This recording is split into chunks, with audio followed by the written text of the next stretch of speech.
Nurah Speaks is a weekly podcast that tugs at the soul and consciousness of the Black community. With show topics such as youth empowerment, education, women's impact, and civic engagement, Nurah Speaks challenges the listener to not only join the movement, but be the movement. On the show, you'll learn from insightful guests who have demonstrated capacity in these fields and more, and I'm your host, Nurah Muhammad. Welcome to the show.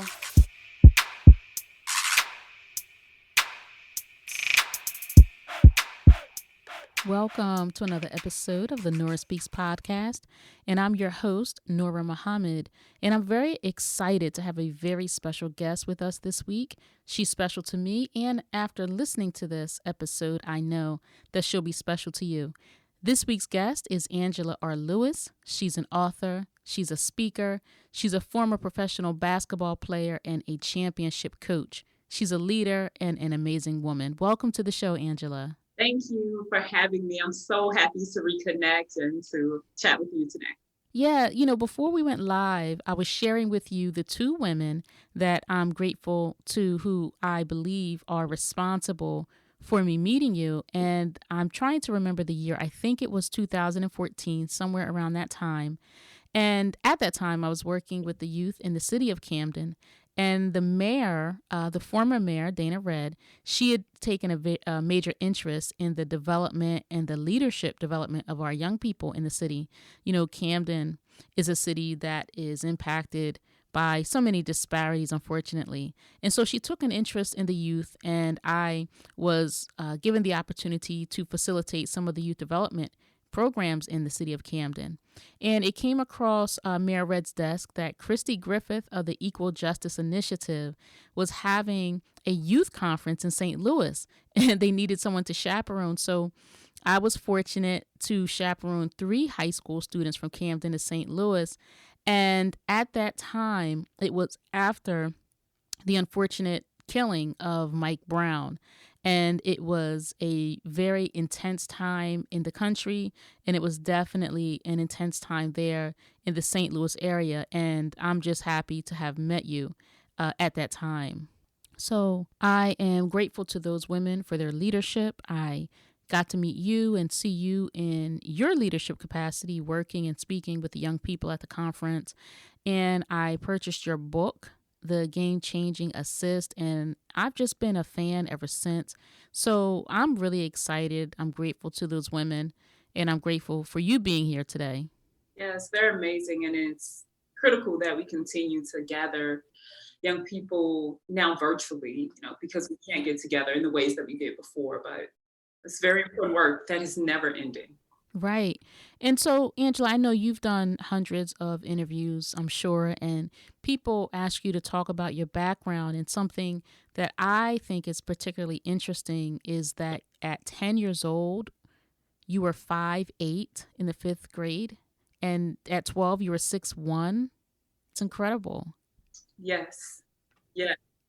At 10, being 5'8" was really awkward because I was taller than everyone, but more so I just didn't feel comfortable in my own skin. And so I really empathize with those young women. And for them, it may not be height. For them, it may be complexion or shoe size or maybe some other physical attribute that makes them walk a little slumped with their head down. So I understand that in a very real way. And I'm the same height now that I was at 12, right? These same limbs. And at 12 was when I started playing basketball. And that changed everything. Everything. Okay. So I was going to ask you, when you first fell in love with the game of basketball. I remember for me, I grew up in a very rural area in South Jersey, an area that's sandwiched between Atlantic City and Philadelphia. And, it's a little bit country. And I remember my cousins finding some rim, and they nailed it to a tree. And when I took my first shot, I was about 9 years old, and I was hooked ever since. So at 12 years old, that was the age that you fell in love with the game? It is.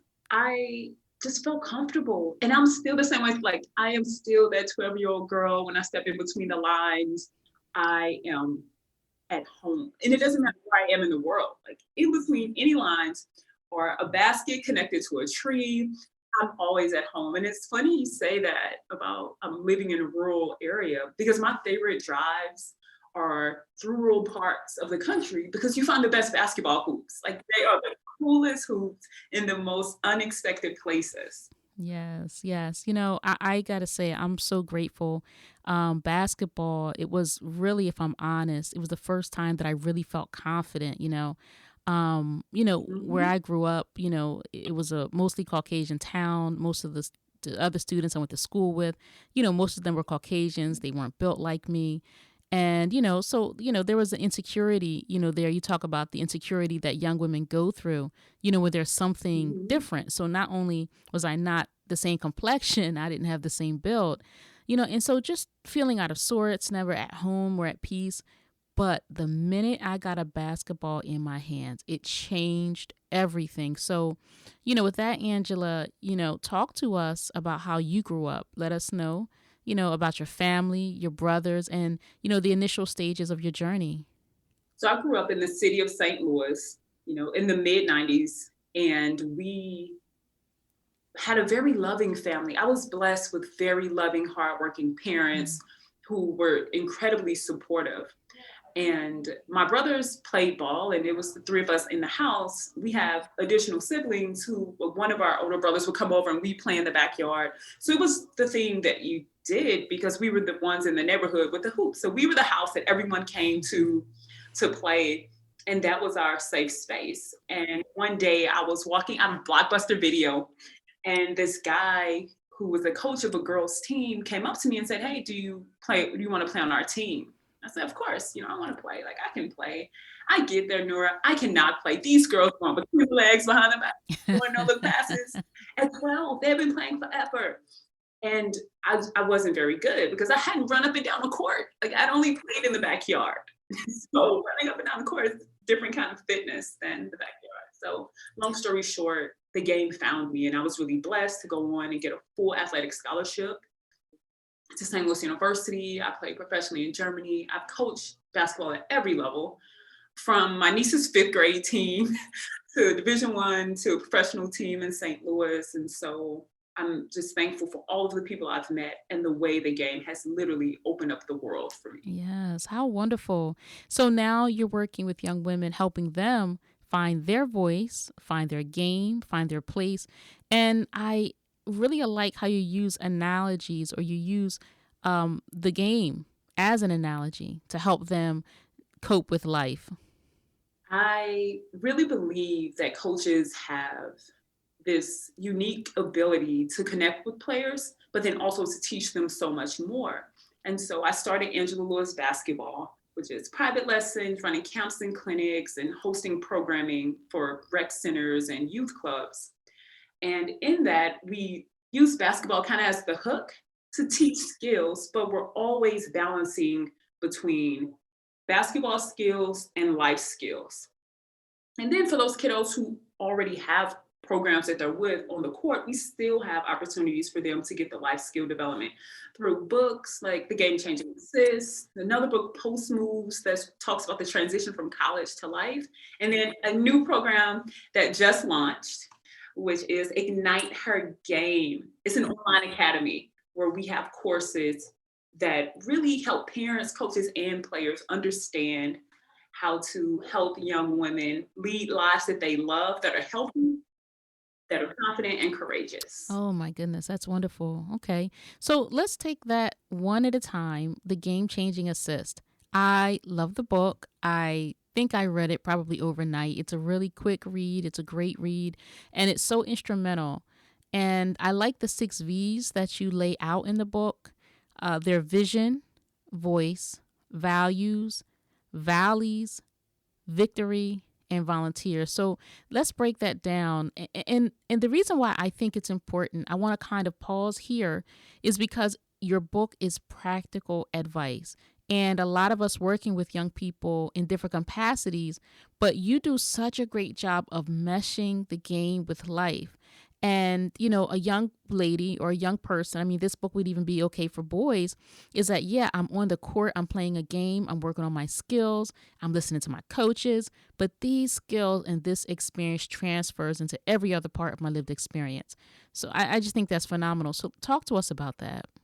Absolutely. When we talk about vision, I was training a player the other day and she kept missing free throws. And her mechanics are fine.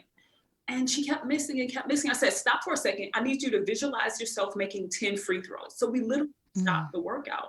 Oftentimes we think just keep working and then we'll make progress. But sometimes you actually need to be still and think about what you're doing and how you're doing it. And we paused, she visualized it. Then I said, I need you to feel the shots going in because so much of the game and life is the feeling, which is intangible.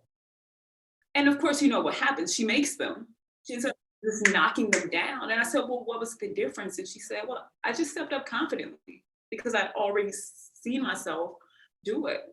And so that the vision, starting with vision is key because we need them to just see themselves doing it well. And then there's activities for each other, for everyone, from voice to affirmations. The negative self-talk that our baby girls have is unreal. yeah. And I think in some ways, social media can help um, make that an even bigger issue for our baby girls. And so just helping them understand that their voice is incredibly powerful and the most powerful voice that they'll ever hear and the one that they hear the most and getting them to control that is key. I love that. I love that. As a young woman coming up, there's all kinds of insecurities. There's uncertainty about, oneself, where we fit into the world. And, for me, being on a basketball court, it was like I was home. Like, even now, if I was to go into a gym and walk onto the court, the smell of a gym for me is like heaven. It's a safe space. It's nostalgic. And even Mhm. the sound, the way, the court, a freshly waxed court, the sneakers squeak on the court, it's like music. And so for a young woman to be able to find comfort and security, that is and can be a launching point for that. And I think that how you're able to do what you're doing with young people, you do it so well. And you're really serving the community in such a wonderful way, impacting young women, which, when you think about it, our young women they're going to be the ones that's responsible for the next generation, right? I mean, mothers, aunties, teachers, so for a young woman to have the affirmation, Angela, that you're helping them to develop at a young age, that is key. And, here's the thing, eventually, after they've learned from you and listened to you, once they're in middle school, when they get to high school, they're going to say, wow, Coach Lewis, Coach Angela, she was right. When they take it to the college level, they'll see that you were right. And, if they take it to the pro level, they'll see that those principles that you're sharing with them on the basketball court, they are principles that are applicable everywhere that they go. So you're really giving them tools and keys for their journey, and they're going to be confident, and they're going to instill this in their daughters and their nieces, in the players that they're coaching, and in the students that they're going to be instructing in the classroom, so that this next generation that's coming up won't come up with the same insecurities, or maybe at least they'll have less insecurities than we did. Absolutely. If we can plant some seeds, we can plant these seeds and others can water them. I'm really clear that there's about 400,000 girls that play high school basketball. Only 5% of those are going on to play college basketball. But while we have that 400,000 girls, you can give them some life lessons and some skills that are going to guide them forever and they can come back to. With our Ignite Her Game Academy, part one of the lessons is mental health and the activity is creating a self-care plan, which no one ever talks to me about a self-care plan.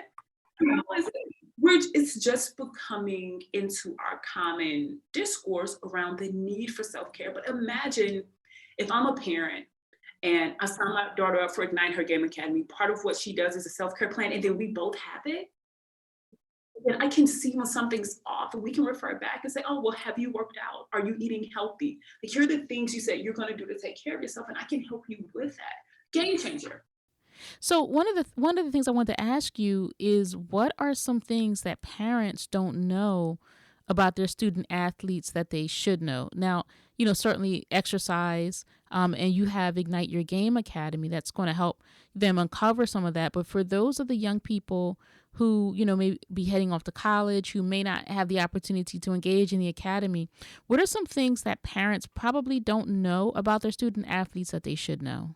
I think the first thing is a lot of student athletes put pressure on themselves far beyond what you're putting on them.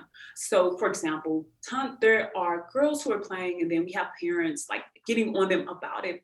But a lot of them are really critical of themselves.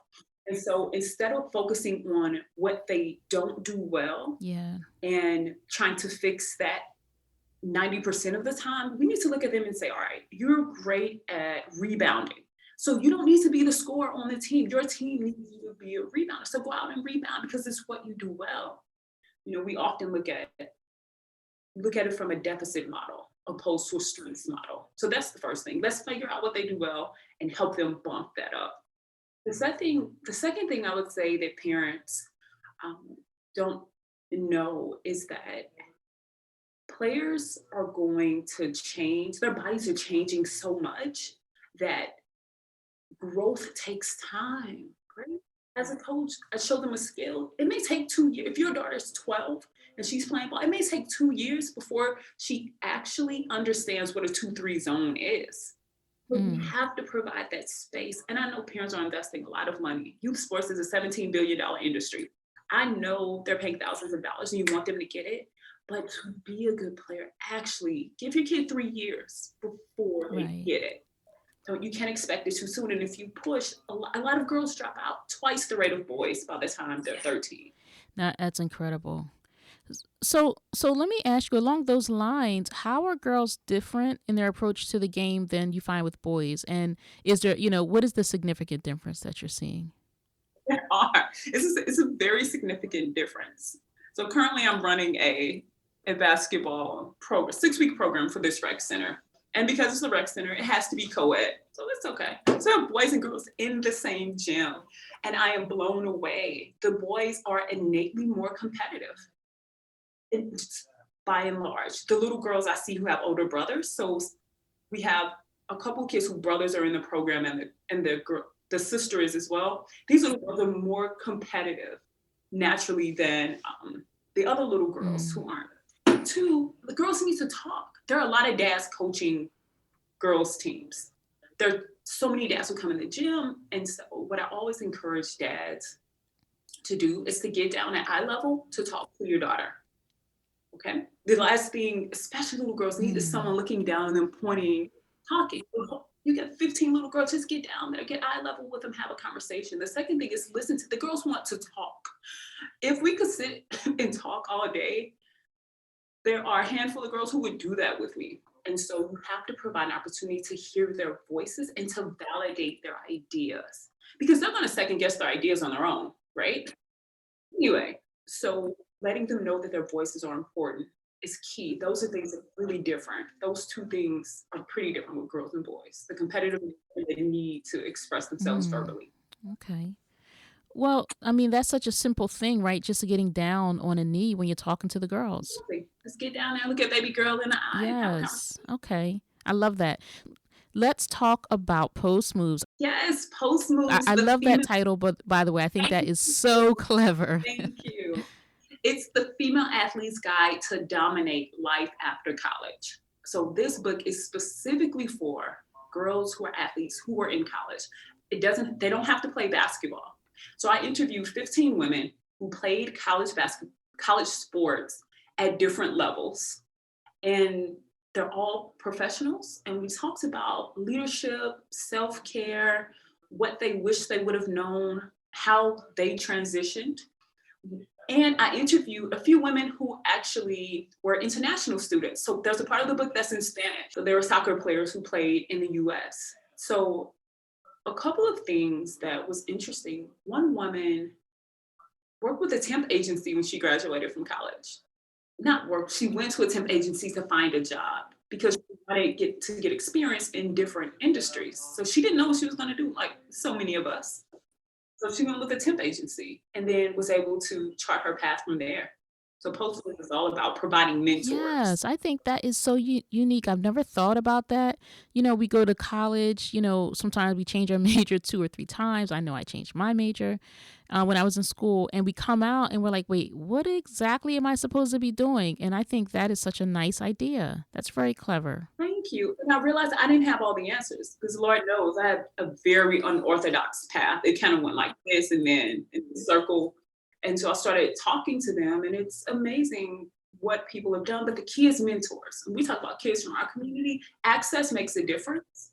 And understanding what's possible can transform your whole life. Oh my gosh, totally. And so, I'm in the city of Camden, and Camden is known for being a basketball town. And, we've had some great ball players come out of the city and, excel on the national stage and, some NBA. And it's just interesting to see how much the boys are so supported. And, you still see, I'll call it negligence with the young women and the female programs. Basketball or otherwise. And, they have a future waiting for them too, right? And I just in general do not see people taking the same kind of interest. And I heard in an interview that you had where someone asked you, and I don't think he meant any harm, but he asked you, why do female basketball players need basketball mentors? And I thought, don't do boy basketball players need mentors? Well, why would you think that girls wouldn't need them as well? So, my question to you is, do you find, at the level that you're at and with the networking that you've done, do you find that still nationally our female athletes in high school and college, the game, whatever sport, they're just not taking that seriously? Absolutely. Well, we can't have this conversation without talking about money, right?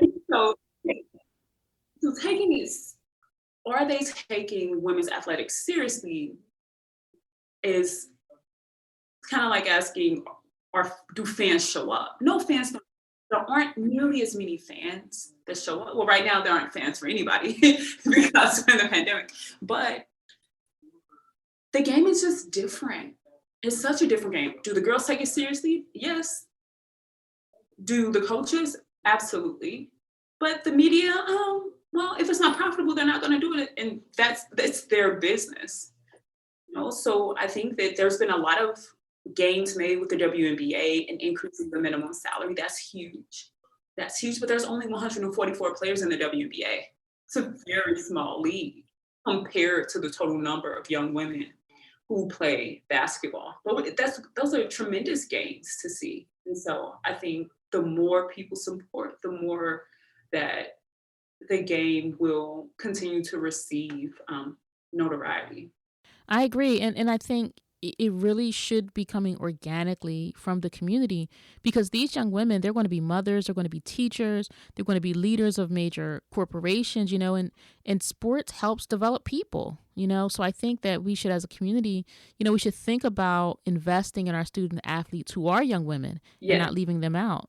Agree. Absolutely. And I think it also, to your point, shows that we're going to play anyway, right? Whether y'all show up for us or not, we're going to get on the court and we're going to compete. We're going to get these buckets and we're going to run track. Like, we're still, as long as we have a space and it's made available to us, it doesn't matter who's in the stands. We're still going to show up. Now, no doubt about that. I remember, playing in summer leagues, whether they were inside or at the park. It's nobody but the players and their coaches, sometimes, family. But, like you said, the fans and the stands aren't full, but we still play our heart out. We give it our all, whether, we have people there cheering for us, clapping us on or not. If that's not the biggest life lesson. Right. You won't always have the people. Mm-hmm. Right. So during the recruitment process for young student athletes who are interested in playing at the next level after high school, going to college and playing, how can parents support those young people to position themselves for the best outcomes, to get those opportunities that they're looking for post high school? I love this question. I love this question. So the first thing that parents have to do is assess their child. Everything we do in life, we have to start with an assessment. So here's what we assess. One, their physical health. Is your child injury prone? Do they have knee problems, ankle problems, back problems, asthma? Like, how is their health? Because we can't even talk about playing college sports if your body physically can't make it. I know it sounds good to get a scholarship. I know a baby girl who played on a broken foot, never got it healed. Mm, She's not going to make it 4 more years right. after high school without getting that fixed. And so we teach them to push through, but you have to take care of your body. So assess their health, assess their grades. Academics are critical. And if their goal is to play Division I or Division II, then there are academic standards that they have to meet. That NCAA has the Eligibility Center, which is, I mean, that could be a whole nother interview where we break all that down. I'll just throw bits and pieces. So assess their health, assess their grades, assess their mental state, and then assess their their commitment to the game. And we have to be honest about this one. Right. Do they really want it? Do they really want it? Exactly. Before you pay $5,000 for the summer to send her around on this select team to get her exposure, well, you don't get exposure on the bench because you don't work hard. Like, I love our baby girl, we want them to play, but if you're not committed to getting better, then your parents are wasting their money Right. because you say you want it, but you're not actually working when you're not pushed to work. College ball is not for the faint of heart.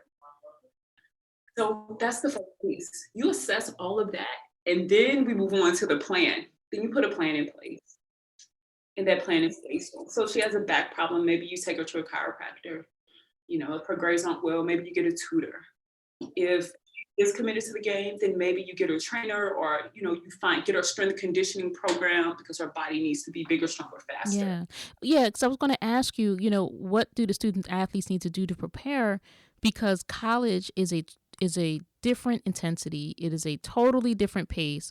So, getting them in and they have the academics, but just that pace. So the first thing I would say do is make sure you do well academically. Do the best that you possibly can. Ask for help when Mhm. and where you need it.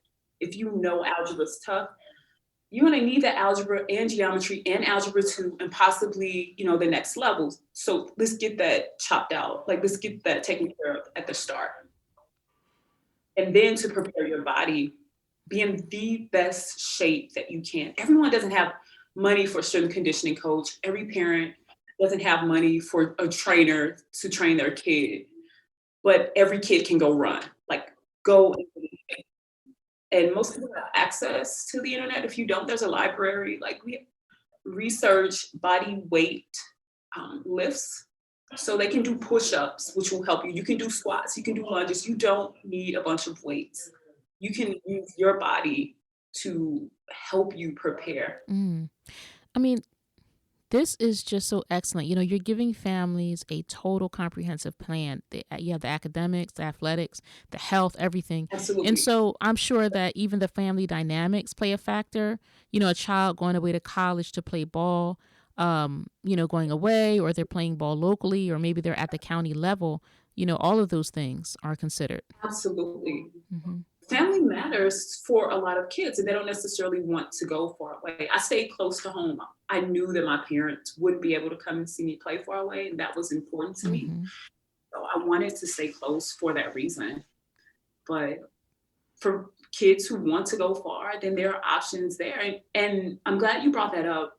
The other thing to consider is distance. Hmm. Because once you decide how far you want to go, then you can start narrowing down. So maybe it's a 6 hour radius. You look for all of the schools at your potential playing level, D1, D2, D3, NAIA, junior college, in the 6 hour radius. And then you can start narrowing down Right.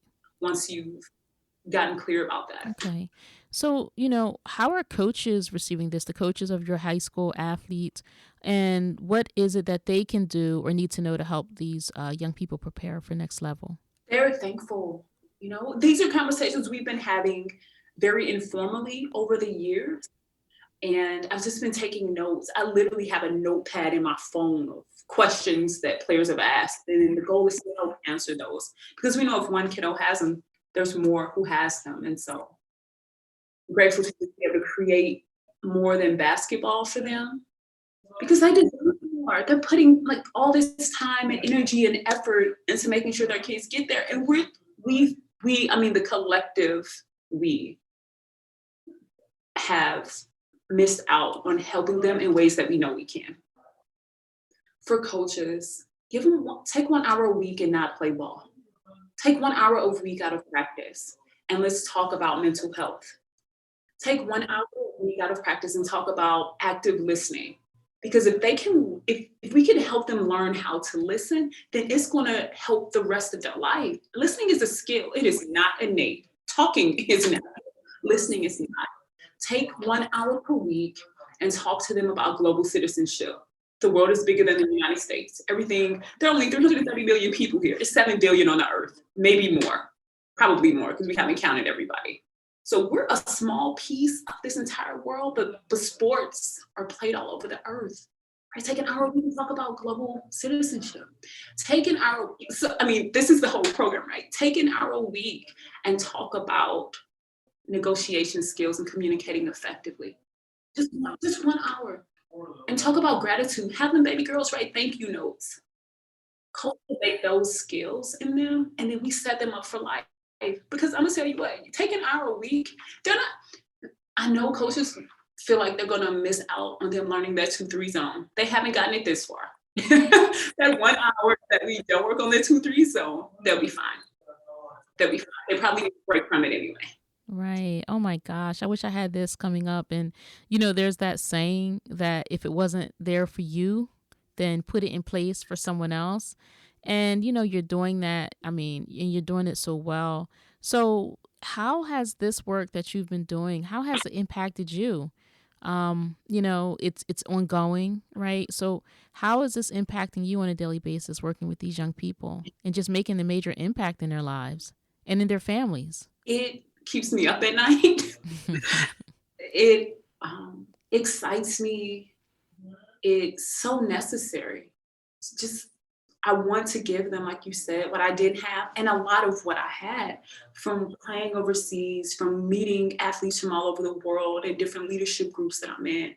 I feel like I've seen so much like that. I have to tell them, hey, y'all, the exchange rate in other places is different. You could actually live somewhere else. Like there's so much that I want them to know because I really want them to lead a life that they love. Yes. I want that for them. And 2020 shook all of us up. Definitely. Shook us all up. Yeah.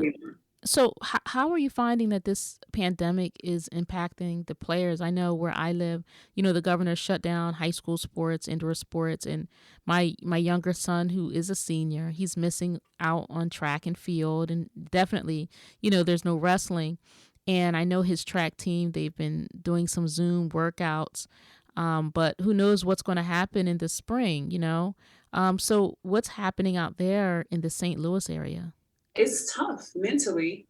We've got some kids who are playing, some kids who aren't playing, and many of their summer seasons, a lot of kids didn't play last summer, and they're feeling like they're missing out on opportunities, which makes this work even more critical because they are more than athletes. Being an athlete is one piece of their identity, and now more than ever, we have to help them see the vastness of who they are and what's possible for them. We can't just fixate on one thing anymore. Right. I love this. And people, the buzzword right now is pivot, and I love, the pivot that you've taken, even with your online videos on Facebook. First, let me just say, I love your Facebook feed, period. Your travels, the pictures of the basketball courts that you find. And, before we close, I definitely want to talk about your mom. But, being able to take a camera, find a court and a ball, and help young women learn post moves, how to move their bodies, body control, what to do with their ball, what to do with their feet.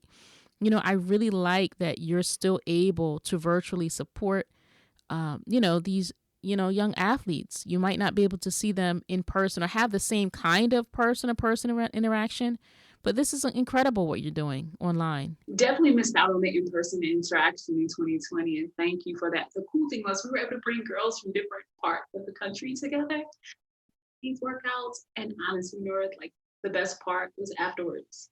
when we stopped and started talking. Everything that I do with young women, I am so cognizant of letting them know that their voices are valuable. So we always have conversation. And so those conversations were gold. They were gold. So yeah, thank you. There's courts everywhere, so you can still work out. They can look. I haven't spent that much time outside since I was like 13. Court. It was awesome, awesome, awesome. Oh, wow. Well, so let me ask, in your basketball history and your basketball career, what stage was your favorite stage of ball? That's a good one. I think what's most fun, most was summer ball. College was cool because it's college and you're going on flights and that's cool. But there's no pressure in summer ball. Like you're just hooping with your friends and you're going to practice and you're there 5 hours. That was fun. My favorite college was cool. And when I coaching, coaching was amazing as well. Oh, that's such a good question. You know what? Okay, okay. I'm gonna say this. I'm gonna say this. What I've really enjoyed um, coaching my niece's fifth grade team, to have my niece playing and to be able to share that with her was something I couldn't have dreamed. So Oh. that was really fun.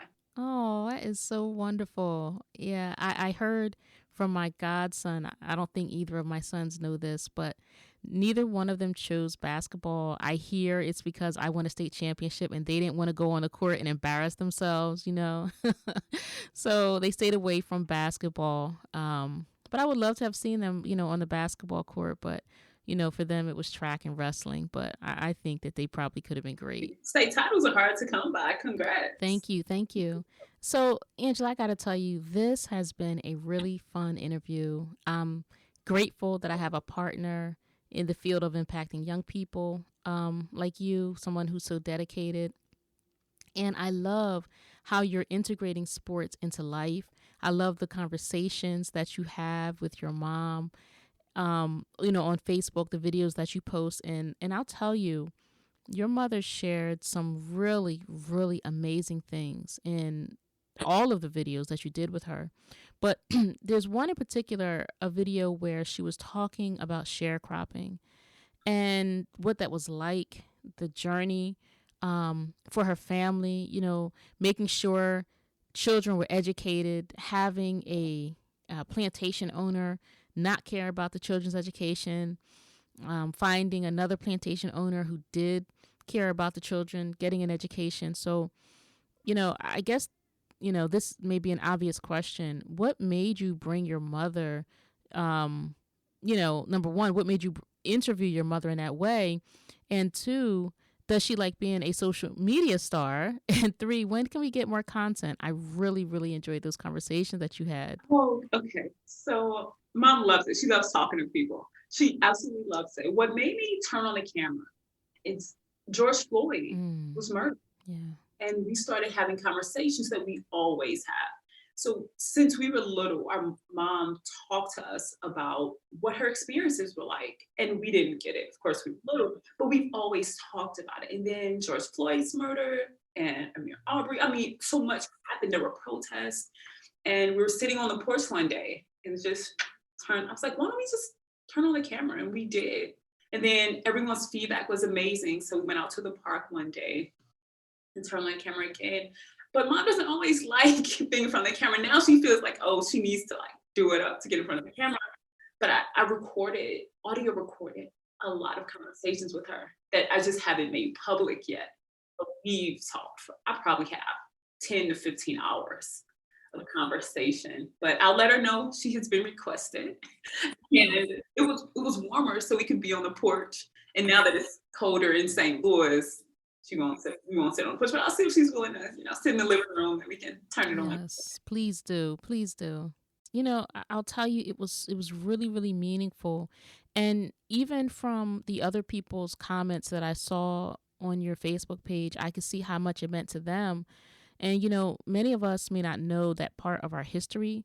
And by following you making yourself so accessible, and then she making herself accessible, it could seem more real to us. I went to school, I read the history books, but it's different when you have someone telling their own story, and it's not just a story in a history book anymore. It's someone's life. Exactly. It's very real, and it hasn't been that long. Right. There's Right. this That's true. assumption that we're far removed from that world, and we use sharecropper as a euphemism in many ways Right. for indentured servants, slavery. I mean, they didn't have a choice. My grandfather did not have a choice when he would work and what he would do. Yes. There's a PBS documentary called Slavery by Another Name, and it talks about sharecropping. It talks about convict leasing, and how the institution of slavery just really changed names, but the actual reality of the people, it didn't change. It, in a lot of ways, unfortunately, it just stayed the same. Exactly. Convict leasing, that's the term that I've been missing. That's what my grandfather, that was their scenario. Oh my gosh, incredible, incredible. It's such an amazing history, and I'm grateful that you were able to document what your mom was sharing, and I'm grateful to her for being so generous to share it with us. It was as if we were having access to a very intimate and personal moment and a very personal conversation. So thank you. These are the conversations we have all the time. So I will definitely let her know that her voice is valued. Yes, it is. People want to hear more from her. She's incredible. She's absolutely amazing. That's wonderful. So talk to us again as we're wrapping up. Talk to us about the academy that's happening this month. Ignite Her Game Academy recently launched, and after 2020, I knew that we had to do more for our athletes. And we have these conversations, we meaning coaches, parents, have these conversations, but there isn't a place where they can go to get more until now. Now we are the place where if parents have questions about mental health and they want to learn about that and how to help their child, they can come. They want to learn about the recruiting process, specifically for girls who play basketball. We have the academy where they can come, and there's some basketball, of course. We have some 6-week basketball sessions and some drills. We have to include some of that. But at the same time, the academy is designed to help young women lead healthy, confident, and courageous lives that they love, that they've created. So we're so excited about the impact that we're having. This is wonderful, and I think about the increased suicide rates of our young people. That mental health piece is just so important, and I'm just so glad that you're including that. So, Angela, how can listeners learn more? How can they find you and follow you? You can follow me at Coach A. Lewis on Instagram, Twitter, Angela Lewis Basketball on Facebook. We have an Ignite Her Game Facebook group, and ignitehergame.com gets you to our Ignite Her Game Academy. Wonderful. Thank you, Angela, for being such a wonderful guest. I really, really enjoyed this time with you. And thank you so much for sharing your gems with the Nurah Speaks listeners. Oh, you're welcome. Thanks, Nurah. Thank you for listening to another episode of the Nurah Speaks Podcast. Be on the lookout for a new episode coming at you fresh next week. And as always, if you want to learn more about me and the work that I do, visit my website, NurahMuhammad.com. Or if you have a listener question, email me at info@NurahSpeaks.com. You can also follow the Nurah Speaks Podcast on Facebook, Instagram, and Twitter at Nurah Speaks Podcast. I'll be sure to include links in the show notes. If this show has value to you, please subscribe, rate, and review, and share it with family and friends. And be sure to check out previous episodes. And remember, don't just join the movement, be the movement. Stay in peace.